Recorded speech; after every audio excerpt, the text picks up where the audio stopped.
Feche os olhos de vocês. Vocês sabem o que aconteceu. Isso é a história da vida. Isso não é brincadeira, gente. Isso não é circo. Isso não é briga de boate. Isso não é assalto de trânsito. Isso é a história da vida. Isso é uma coisa tão grave que a gente precisa olhar para isso e entender que o mal existe. E a partir do momento que você concebe isso, você dá 2 passos para trás e tenta olhar para a situação com os olhos do bem. Eu preciso que a minha cunhada saia do hospital. E eu preciso que o meu irmão e esposa saiam daqui. E ninguém vai ter medo de viver.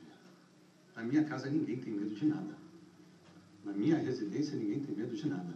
E nós vamos continuar a vida como ela é. E esse é um capítulo da vida que ele vai ter que ser olhado. Porque alguém vai ter que contar pra gente o que aconteceu.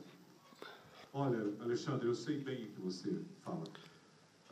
A gente sabe do mal, que o mal existe, mas a partir do momento que esse mal invade a nossa vida... Isso aí é uma dessa forma inesperada, do cara, vejam só como que ele fez a mente psicopática desse cara, de se hospedar, e ele não foi para assustar ou para dar tiros fortes, não, ele foi para executar.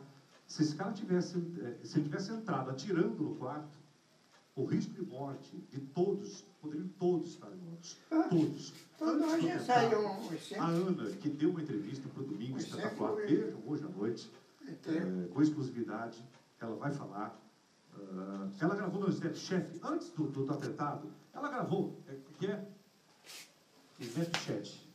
E ela gravou no Snapchat uma mensagem aos fãs verdadeiros. Olha. Gente, tô aqui no hotel, terminando de me preparar, a maquiagem tá quase pronta, agora falta o cabelo.